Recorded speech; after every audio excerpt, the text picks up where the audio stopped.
Olá, quinto ano. Tudo bem com vocês? Eu espero que sim.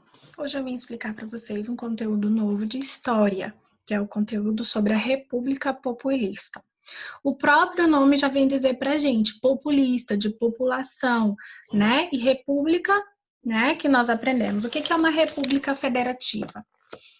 É um composto de determinado número de territórios com governos próprios, chamados de estados, e unidos por um governo federal. Então, a República Federativa quer dizer isso, vai dividir, no caso o Brasil é dividido em 26 estados nos dias de hoje, né? E um distrito federal.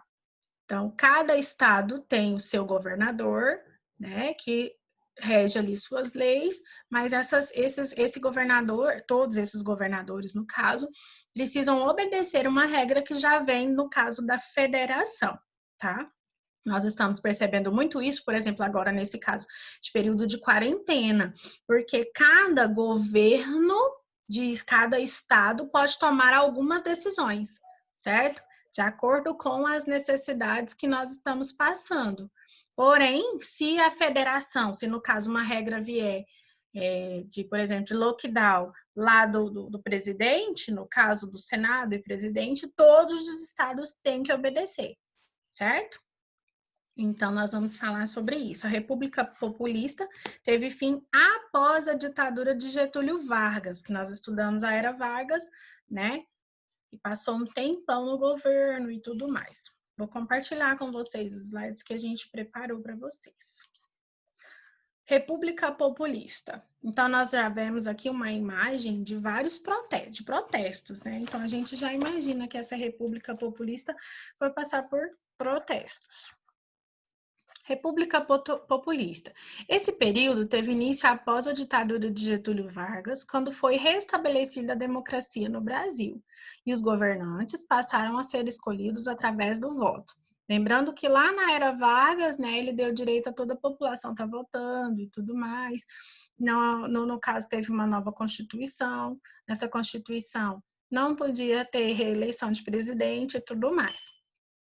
Então, com o objetivo de conseguir apoio da população, os políticos chamados de populistas empenhavam-se a ser simpáticos e discursavam em locais públicos, faziam promessas, conversavam diretamente com eleitores e procuravam transmitir a imagem de que estava a serviço do interesse do povo, o que não é muito diferente dos dias atuais, né?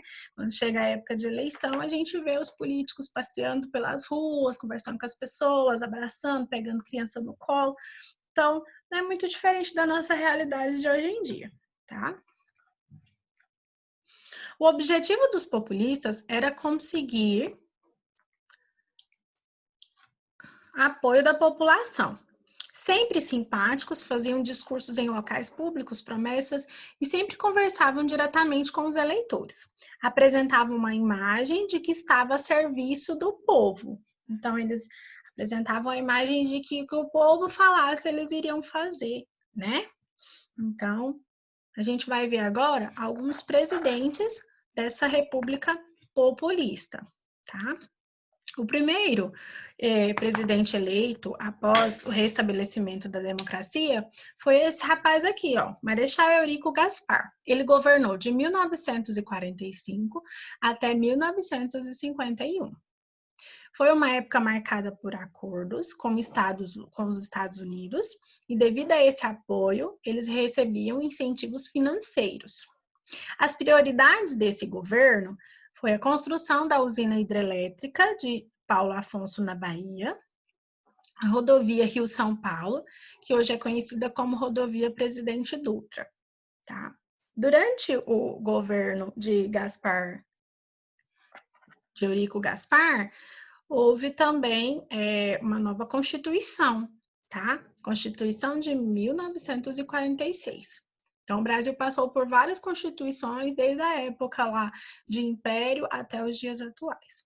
O Brasil se tornou uma república federativa, como eu disse, dividido em estados.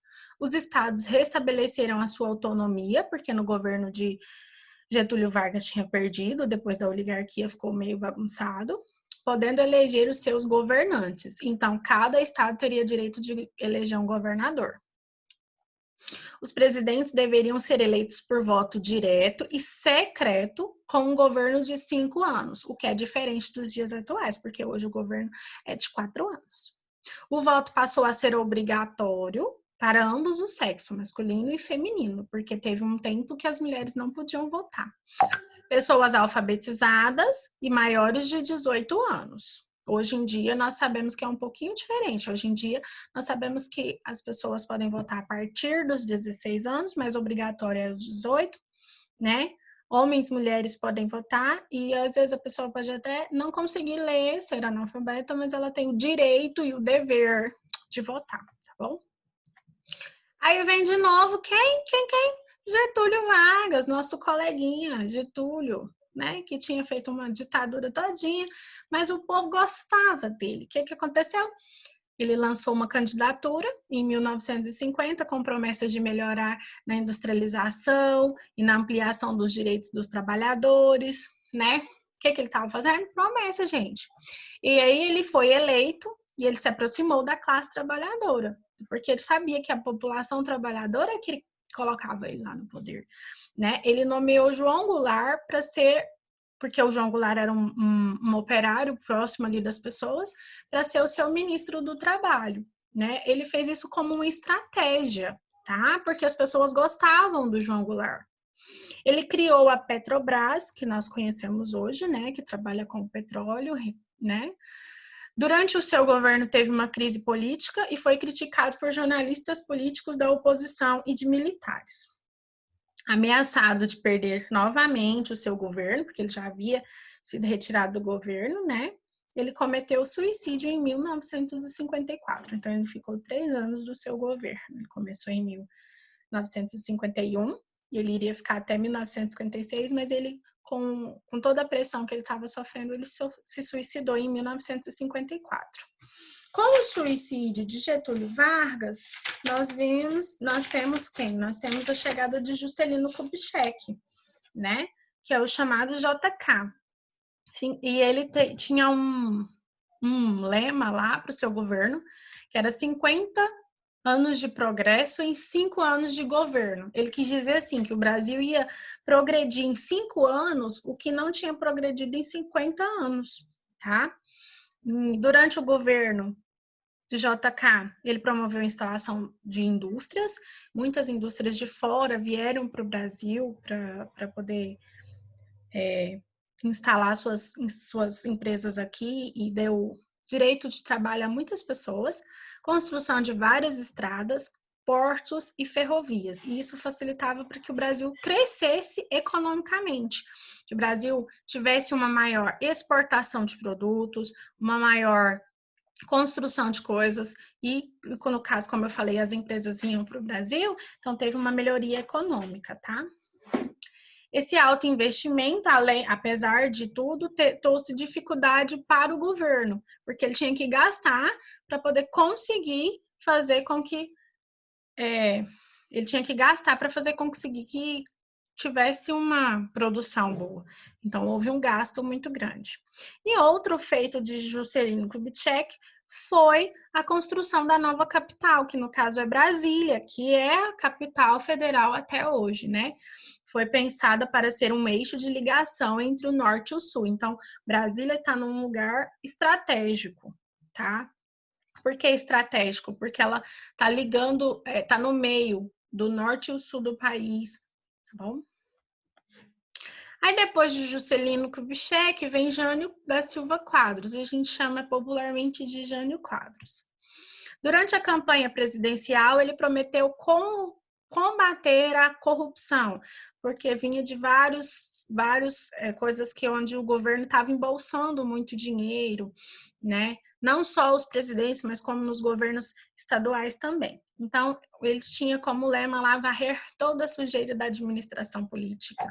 Era sempre visto com uma vassoura na mão. Então, praticamente todas as fotos que a gente vai encontrar de Jânio Quadros, a gente vai encontrar ele aqui com essa vassoura aqui, porque ele estava fazendo uma campanha, né, para que a corrupção acabasse no Brasil. Ele tomou posse em 1961, mas ele renunciou, porque a crise política no Brasil estava muito grande, ele não conseguiu ficar, Ele renunciou 7 meses depois.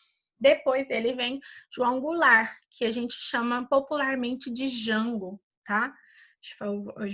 Jango a gente escuta falar, tá bom? Como um apelido. E ele é vice, né, de Jânio Quadros, e como o Jânio Quadros decidiu não ficar mais, renunciou, ficou o João Goulart. E ele assumiu a presidência. Ele tinha apoio, né, os apoios dos trabalhadores e partidos aliados.